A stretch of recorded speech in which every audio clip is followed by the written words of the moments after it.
disruptive. America that I fought. Weird thing to happen. So the band is breaking up, folks. The band is not together again. Just like Yoko Ono and the Beatles, things are being very tense between Elon Musk and Donald Trump. The mega world is collapsing within itself. So, you remember back when Elon Musk was putting his foot in the mega door, putting his support for Donald Trump. This was back in 2013 when Donald Trump said, "I can't believe the Republicans are extending the debt ceiling. I am a Republican and I am embarrassed." This is back in 2013. As right now, he's passing one of the biggest expensive bills in his administrative history. As he's pushing forward an anonymous bill, $1 trillion into the Pentagon, exacerbating more of the debt, creating more of a decline, putting us more in trouble. This is what Donald Trump said in 2013. Elon Musk responds with wise words. Now, there was a bit of a bonding. There was a bit of a friendship. And people wondered why Elon Musk was so friendly to Donald Trump. Was it because, he actually understood what Americans are feeling and he wanted to get on board, he wanted to make America great again? Or was it because what Mustafa Khan says, why were they friends in the first place? Musk donated over $250 million to Trump's campaign. He sat on the White House efficiency team and shared enemies, big government and media. Well, thank God, when Elon Musk was part of Doge, he got rid of the agencies that were cracking down on him.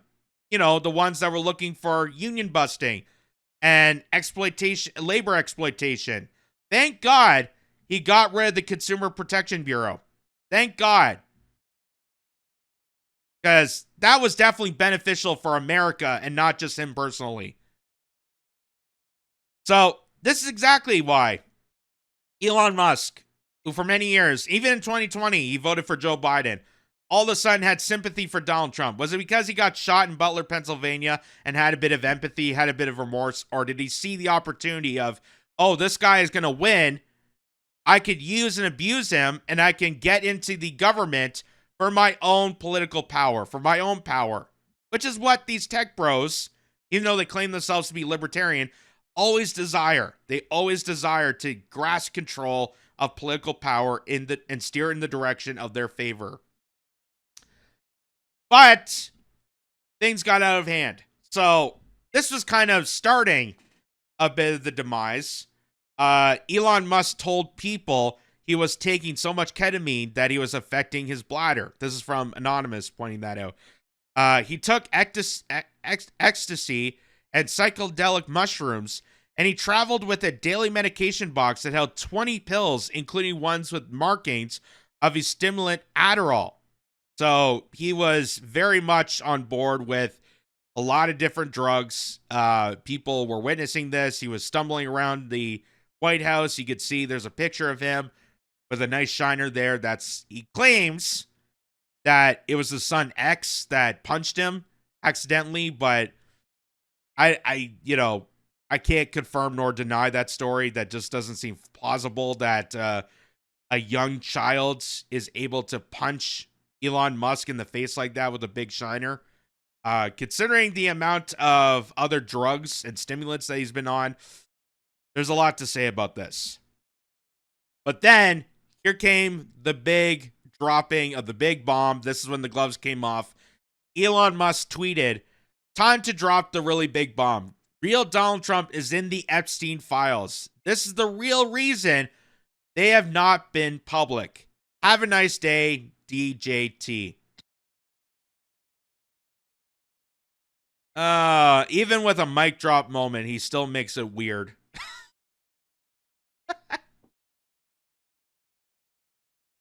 But, he'll blame that on autism, right? Just like the Nazi salute. I'm sure he can find a way to blame the autistic or Asperger's or something like that. Here's more. So this continuation, the storm on social media, continued on with Elon Musk saying, "Without me, Trump would have lost the election. Dems would control the House, and the Republicans would be 51 to 49 in the Senate. Such ingratitude. So there's fighting between Donald Trump and Elon Musk on X, and mostly because Elon Musk is not on board with this big ominous bill. He's not for this large spending. He's been calling out Trump on that, and then that's when things started to riff. Of course, then the drugs played a factor into this, and now the big bombshell that really isn't a big bombshell, because we all know that Donald Trump was best friends with Jeffrey Epstein. We know that Mar-a-Lago, Jeffrey Epstein was a frequent guest. That's where Virginia Giuffre was working when she was basically pursued by Jeffrey Epstein to attend his resort to become one of his minions, if you will, involved in this sexual human trafficking scandal. So we know this has been happening. We already know about this. But the fact that Elon Musk is pointing this out and going forward was pretty remarkable. Pretty remarkable. So here's Donald Trump in the White House discussing his complicated relationship with Elon Musk and basically saying that it's over between us and he doesn't know if it's going to move forward. Watch this. Elon and I had a great relationship. I don't know if we're well anymore. I was surprised because you were here. Everybody in this room practically was here as we had a wonderful send-off. He said wonderful things about me. You couldn't have nicer. Said the best things. He's worn the hat. Trump was right about everything. And I am right about the great, big, beautiful bill. We call it a great, big, beautiful bill because that's what it is. And again, biggest tax cuts in history, biggest economic development moves anywhere. We've never done anything like it. Business is spurred. And I don't know if you've seen the numbers, but the numbers came out. Yeah, biggest tax cut known to mankind to the 1%. Biggest development in economic history to Palantir. He is kind of on right by stating that, but he doesn't tell you where those propositions are going towards. The big tax cuts are for the billionaire class. All the economic development is to turn America into a technocratic slave hole. They're sending all your information. That's what Doge was part of. They're sending all that information to the major database of Palantir to control you, to manipulate you, to then have full force on the American population. That's the freedom that America voted for, right? That's making America great again. That's making America healthy, to turn ourselves into a technocratic slave for Palantir. Even the CBO, which is run by Democrats, said that we're going to be doing. I'd like you to discuss it. The 2.8 trillion that CBO. This is a group of people that are Democrats. They're very hostile to us. They just came out with phenomenal numbers, what it does. You want to mention that, Scott? Yes, sir. So what we've seen is we keep hearing from the CBO that there's going to be a large deficit from the bill, which we disagree with, but using the CBO scoring, they came out and scored the tariff revenue. We think it'll be the minimum of $2.8 trillion over the 10-year window, which actually puts the bill in surplus if you include the tariff revenue, which they won't do. It gives you a tremendous surplus, but we're not allowed to use that. For some reason, they say scoring. Nobody knows what scoring means. Maybe a couple of people, but nobody. Somebody sits in the background. They say, well, we're not going to allow that. They're not allowing other things that we have that are tremendously profitable for our country. But if you saw the... Oh, it's tremendously profitable. Tremendously profitable. Just like all the years that they've put tax cuts to the billionaire class and trickles down, and things are always beneficial for poor working class people. Oh, that's right. It never happens. It never happens. But they still do it. They still do it. They still act like Ronald Reagan economics, this trickle-down theory of, eventually the billionaires are going to be sick and tired of their money, and somehow it's going to piss down onto us. It's going to be so beneficial. But don't worry, the tariffs are going to pay for it. The tariffs are causing massive amount of destruction that large companies are angry and furious at Donald Trump because they can't get inventory. The fact that shipyards are closing down because they're not bringing in as much product into the country because of the tariffs. That's losing jobs in shipyards. That's losing jobs in trucking. That's losing jobs in retail.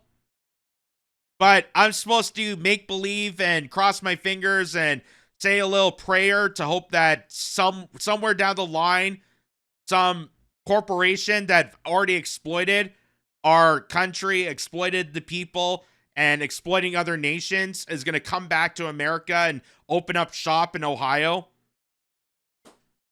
Like, there is so many flaws to this bill, to this great, brilliant bill, that, you know, I don't want to support Elon Musk because Elon Musk is a nefarious figure himself. Like, I have no support for Donald Trump or Elon Musk. But when Elon Musk came forward and said that there's a lot on this bill that should not be incorporated, that he knew this bill had a lot of disaster for Americans, he was kind of on point with that. Now, does that mean Elon Musk was on the side of working class people? God, no. God, no. I mean, the whole reason he incorporated himself into the Trump train is because he wanted to take control. He wanted to feel the power of politics. And he took it upon himself to open up the gates, crack open the safes, take all your data, exploit the information provided by government entities, fire a bunch of people, and then seize the opportunity to take control of Social Security and Medicare and the Consumer Protection Bureau. All these entities that for years have criticized people like Elon Musk. The other day, CNBC, they came out with numbers, and the people on the show, very good people, I've watched them for a long time, they couldn't believe the numbers, how good they are. The numbers were incredible, and that was personal income and also very low inflation. We have very low inflation. We're down to 2% now, and maybe even lower than that. And when I took it over, it was a mess. Remember, we had the worst inflation probably in the history of our country. They say 48 years, but let's say I think it's worse than that. So we had the worst inflation in the history of our country under the Biden administration. Now we're down to a beautiful number, 2%. You'd actually like to keep it there. Better than zero is 2%. It's going down maybe to 1%, and 1% is like perfect. That's perfect. You don't want to have zero for certain reasons that nobody is very interested to listen to. But we have almost perfect inflation. Grocery prices are down. Everything. Remember eggs? We weren't going to buy another egg for the next 20 years. They were so expensive, right? Remember? You guys all hit me about eggs. Eggs have come down 400%. Everybody has eggs now. They're having eggs for breakfast again. But if you look at gasoline, very important. I think always the most important because it's the energy is the biggest factor. That's what happened. He screwed up our energy policy, and everything went up because energy went up. But now energy is way down, and they have states where you're at $1.98 a gallon for gasoline. So the costs have come way down, and one of the things I ran on was that. I ran on the border. We have the best border in the history of our country, 99.99%. It was last week, 3 people came in, 2 of them for medical reasons. We let them in because one of them had a heart attack. I think it was a nice thing to do, and one of them had something else. So we've never had. And then we also brought in 59 beautiful people from South Africa. No questions asked. But we had the best border. We had the best immigration policy. I mean, California is just a mess on its own, but immigration is just so great. It's so great. We want more H-1B visas to replace Americans. It's so great. Robots are going to destroy. So great. So he just pretty much goes on and on and on and about this, great, beautiful bill. But that's not the important part of why this feud between Elon Musk and Donald Trump arise. So Elon Musk responds, whatever, major loser. keep the EV solar incentive cuts in the bill, even though no oil and gas subsidies are ever touched. Very unfair. But ditch the mountain of disgusting pork in the bill. So, yes, I, give a bit of credit to Elon Musk for pointing this out. I don't support him. I'm not saying that I favor him over Donald Trump. I don't pick sides in this, couple feud. But to not notice the fact that this ominous bill has a lot of beef, and considering the fact that all these Doge cuts, all the money that they claimed that they were saving, they're not actually cutting. They're not actually cutting. They're not going to cut on the, crap that we saw with Doge. So it was just a waste of time. Doge was a waste of time. They're going to put more money in the Pentagon. They're going to transfer all your data to Palantir. It's just absolutely nuts. It's absolutely nuts. And how do you think that's going to look and shape America for the future? How do you think that's going to look to bring America back? Is it going to make America healthy again? Is it going to make America great again? He says in the entire history of civilization, there's never been legislation that both big and beautiful. Everyone knows this. Either you get a big and ugly bill or slim and beautiful bill. Slim and beautiful is the way. Oh, he sure copies the Trump mannerisms, right? Slim and beautiful is all the way. We don't want big, ugly broads. We don't want big, ugly bills. They don't make the world go round. So here, this is Elon Musk on CBS this morning. This is him commenting on the big, beautiful bill. And in some regard, he's actually on the right side of this. In some regard, he's actually pointing out a lot of the flaws that this big, gorgeous bill fails to tell Americans, that it's not going to actually bring prosperity as much as Donald Trump wants to believe sitting there in the White House. So here's Elon Musk discussing it. It's not like I agree with everything the administration does. So it's like I agree with much of what the administration does, but we have differences of opinion. There are things that I don't entirely agree with.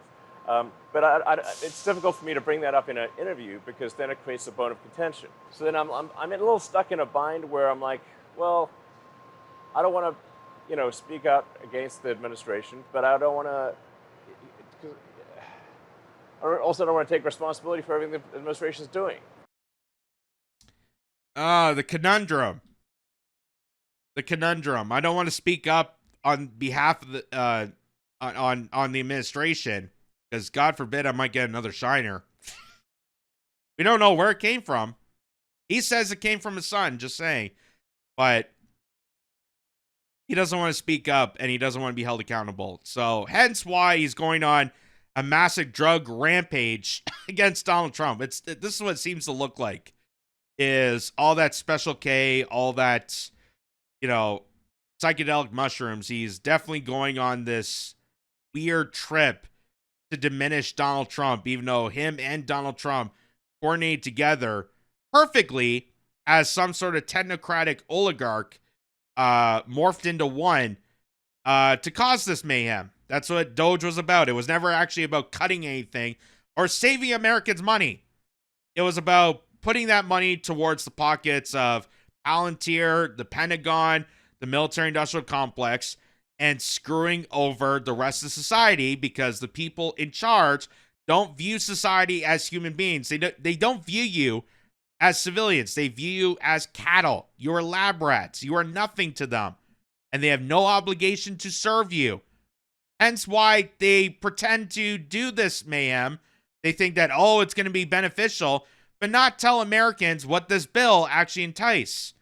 And even if by some miracle, the tariffs are going to bring back jobs. It's going to fund everything. Do you think it's going to go in the pockets of you? Do you think that you're going to get your job back? Or is these factories going to incorporate AI, which Donald Trump has already pledged allegiance to AI technology that this bill also incorporates? So here's Elon Musk again, someone comment saying, can I finally say that the Trump tariffs are super stupid? Elon Musk responds, the Trump tariffs will cause a recession in the second half of this year. That's Elon Musk saying that. So seems like he wasn't on board with the tariffs, even though he didn't call out earlier. He's going on this. He's going on a drug bender, and calling out this bill. It seems like a weird, chaotic situation breakup. I don't know if they're just on a break. I don't know what entails of this, but it just seems so weird. So then Donald Trump, on his bender, goes and attack Elon Musk by saying the easiest way to save money in the budget, billions and billions of dollars, is to terminate Elon's governmental subsidies and contracts. I always been surprised that Biden did not do that. Really? Really? You're surprised that Joe Biden, the feeble-minded, almost vegetable, did not terminate the contracts of the billionaire class that was operating his campaign? Really? Really? Again, who voted for who in 2020? Did Elon Musk vote for you? Did he support you in 2020? Or did he vote for Joe Biden? You're surprised by that. You're surprised by that. Now, he's trying to threaten Elon Musk by cutting the subsidies for him, even though it doesn't seem to be the case. There's no legislation. There's no part of that bill that's going to do this. So this is just rhetoric. This is just smash talk. So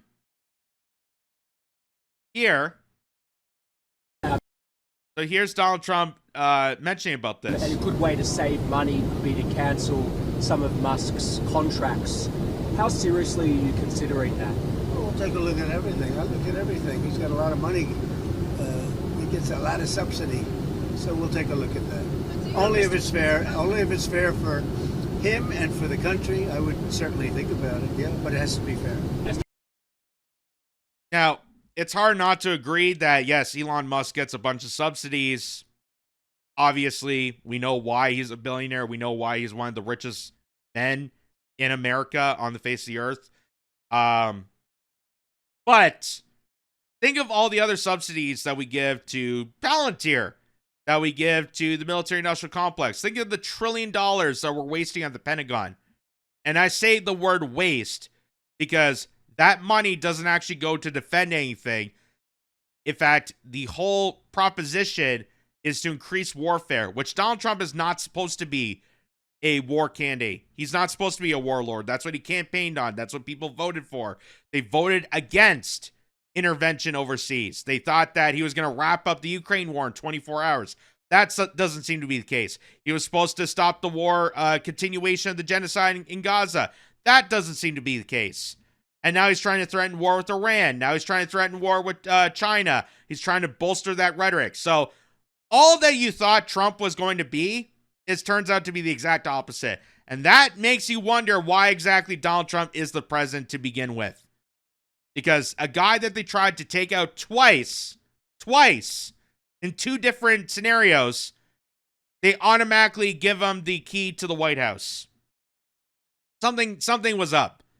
Either Donald Trump was bending the knee to somewhere and was going to continue on the deep state. Something had to give. Something had to give for Donald Trump to become the president. Because why else would they try to take him out twice and then just allow him to win the election, allow him to be inaugurated?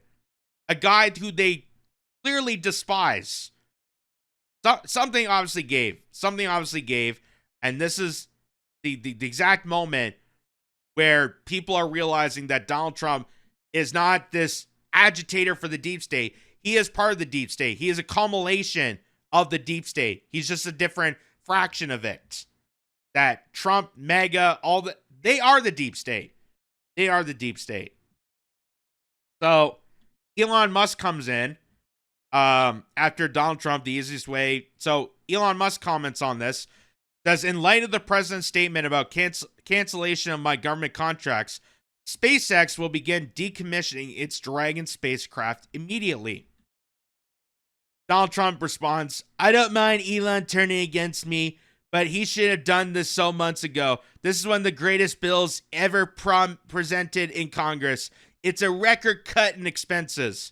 That's an obvious lie.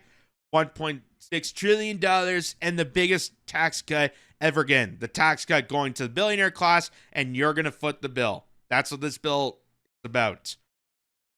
If this bill doesn't pass, there will be a 68% tax increase and things far worse than that. I didn't create this mess. I am here to fix it.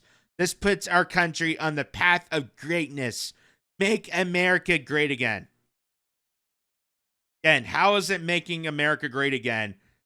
Knowing that the entities that you paid for, the entitlements that you paid for, are no longer existent. That now everything's going to go through an AI surveillance tracker through Palantir, and billionaires, aristocrats, the oligarchs, the tech bros and billionaires, they're going to decide your fate. How's this making America great again? How's this making America great again that you're spending $1 trillion on the Pentagon to further more war? Again, Donald Trump was supposed to be the anti-interventionist. That's what he campaigned on. That's what people adored about him. That's what I thought people adored about him, because obviously they had to hate him for something. I thought maybe it's because he was cutting back on the wars, which I thought was interesting. He made that statement about cutting the Pentagon budget in half. And now here we are. Now he's going to advance it. $1 trillion. $1 trillion. Even more to the Pentagon. That's because Donald Trump is the deep state. They finally cracked the code. They finally morphed him into this perfect deep state cultivation. It may look like he's going after the Democrats. It may look like he's going after the FBI and the CIA. You know, he gets Kash Patel and Dan Bongino and all those idiots to form into power. And, oh, I'm going to take on these entities. I'm going to take on these agencies that lied to people. And then guess what? They become it. Because the White House, the government in America, just like in Canada, just like the Western world, is so eroded in corruption. The moment you walk in, you are part of a cult. The moment you walk in, look at what happened with AOC. Look at what happened with AOC when she came into Congress. She was supposed to be this ultimate fighter from the Bronx, and then all of a sudden, she became a worthless Democrat. And now, here we are. Donald Trump was supposed to be a fighter. Donald Trump was supposed to be going for the people. And turns out that was never going to happen.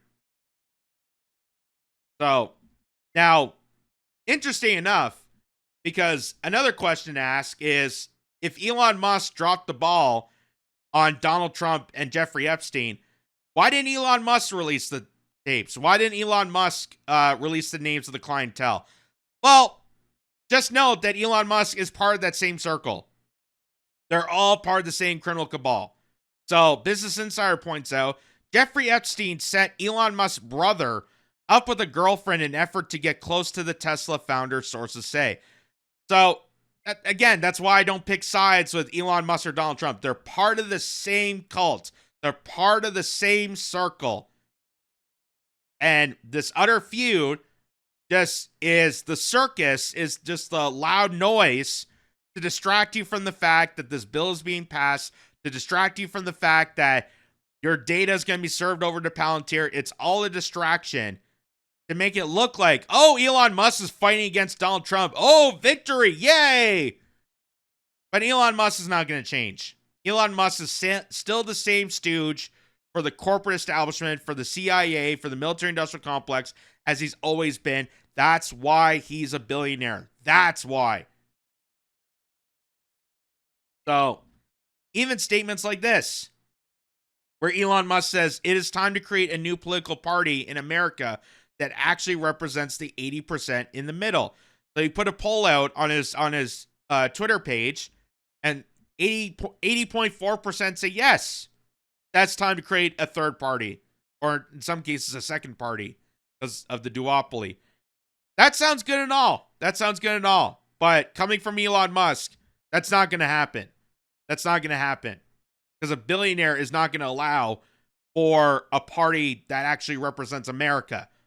That's why both the Democrats and the Republicans serve the same masters. So underneath that is Nicole Shanahan. She's the former VP running mate for RFK Jr. when he had his independent campaign. She says, yes, I am so sick and tired of the bait and switch BS. America is not a piggy bank that you keep smashing open and expect it to function. So, again, Nicole Shanahan, who worked at Google, was one of the big top major people backing AI technology. Nicole Shanahan was definitely involved in the technocracy phase of that. Ran as RFK Jr.'s running mate to make her seem like an independent. And even this statement kind of exposes her true colors.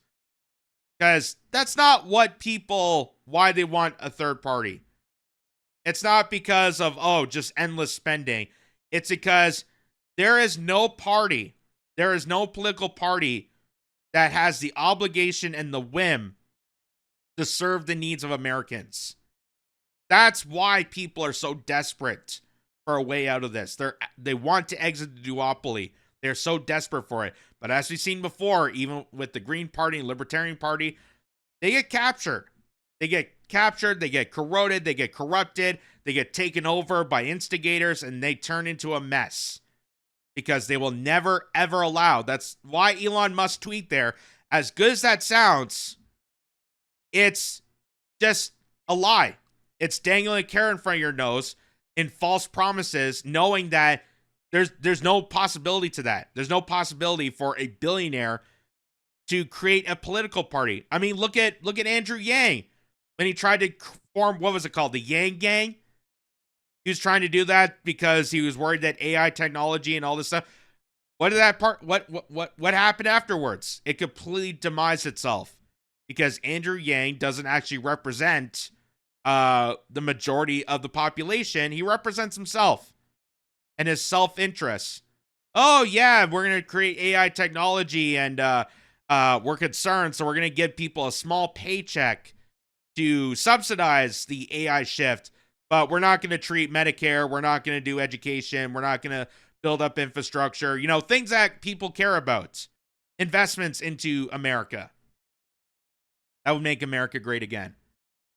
So, this back and forth, this troubling trade, this, tension between Elon Musk and Donald Trump is not sitting well with the rest of the Republicans, with the rest of MAGA and Maha. So, NDT put this together, this little short clip here of all the people within the Republican base that are not sitting well with the breakup between Elon Musk and Donald Trump, and they're hoping that the kids patch it up. Take a look. President Trump commenting on Garcia's return, saying, quote, I could see it either way, bringing him back or not, but bringing him back, you can show how bad he is. And as a feud continues between two of the world's most powerful men, President Trump says he's focused on policy and doesn't have plans to speak with Elon Musk anytime soon. NTD's White House correspondent Iris Tao has more. A day after a dramatic blow-up of their relationship in public, President Trump told different reporters in phone interviews that he's not particularly interested in talking to Elon Musk now, who he says has, quote, lost his mind. But he also emphasized that he's now moving forward and focused on domestic and foreign policy, not on Musk or anything else. That echoing his message yesterday. I'd rather have him criticize me than the bill. Musk, after spending much of Thursday attacking Trump and his policies, held off on Friday, reposting only about Doge and his own companies. The apparent attempts to calm things down from both sides come as Republicans in Congress are rallying to Trump's side while also calling for a truce between the two. I feel like the kids of a bitter divorce where you're just saying, I really wish mommy and daddy would stop screaming. Look, I believe in redemption. I hope we can resolve it, get everybody together again. That's really important for all of us. Democratic leaders, though, back Musk in trying to kill Trump's massive tax bill. Elon Musk has made the point that the bill is a disgusting abomination. The Republican House Speaker warning today that if Trump's... Whoa. Flag on the play there. Did I... Hold on. Did I just witness a Democrat applauding Elon Musk after all the rhetoric that they said about Elon Musk, after saying that this guy is a monster, he's a fascist, he's taking over the government, how dare... All of a sudden, he's a good guy now. He's pointing out a lot of good things. My, how things have quickly turned. My, how things have quickly turned. So are all the Democrats going to buy back their Teslas after selling them? Oh, there's a breakup. There's a feud. Yeah. I'm going on the side of Elon Musk because anything against Trump. Even though the Democrats also support this omnibus bill, they're supportive of the extension of the Pentagon. This is all just a fabricated lie. This is all just for show. And it's kind of hilarious to watch the, establishment Republicans, including this guy, Speaker Johnson, be so concerned about, oh, mommy and daddy are breaking up. The band's not going to be together. Oh, we got to do something. Love each other. Remember the good old days? Remember the good old days? Don't forget that. Don't forget me. This big, beautiful bill does not pass, then we're not going to have the House majority. And if we lose the House majority, and everything will go to chaos. As the White House tries to move on, the president did not open his events today or talk to us on his way out. But on True Social, he reposted a statement from a lawyer who says he was hired to represent Jeffrey Epstein, and Epstein told him that he had no information to hurt Trump. This after Musk on Thursday escalated his attacks on the bill to Trump personally, accusing him of ties to the disgraced financer. And on Friday, Trump announced that his trade team will meet with China next Monday in London for a next round of trade talks. And that's part of what he agreed to with Xi Jinping during a call this week after the U.S. accused China of violating the trade deal. Reporting from the White House, Iris Tao, NTD News. So there you go. The feud still continues on, and what is the most important thing that the rest of Congress is worried about? Oh God, this is going to delay this gorgeous bill, the takeover of Palantir. This is going to delay the funding to the Pentagon. This is going to delay everything that I have put myself in towards, and yet has nothing to do with America. Nothing to do with the ordinary person. Do you think this gorgeous bill is going to make your grocery prices better? Do you think it's going to help your rent? Is it going to help you on an average day when you're struggling to survive? No, not really. Because the people inside Congress, the people inside the White House despise you. And this bill is just an emphasis on how much they despise you. They want to turn everything over to a technological state, to a fascist technological state, and turn you into their slave. That you no longer have the individual freedoms, you don't have the liberties, you don't have things like free speech. That's what all this is coming towards. The ICE raids, the mass deportations, the Doge cracking open information. It's all leading towards this direction. And this gorgeous bill, this big, beautiful bill, is encapsulating that. And the only reason Elon Musk is pointing that out is because Elon Musk is pretending to be Mr. Robin Hood and saying that he doesn't want, big spending, even though he was part of the administration, even though he is part of the agenda, even though he desperately is on the same boat as Palantir, same boat as Larry Ellison. He wants everything to go into AI. He wants full control. I mean, even look at his own platform. Look at X. They want to transform this platform into a one platform situation like they do in China. So this is all just kind of distraction. It's funny. It's funny to watch this. It's funny to watch the back and forth and seeing what they unveil on each other and rip on each other on. But in the end, does it make America great again? Does it make America healthy again? Not really. Either way.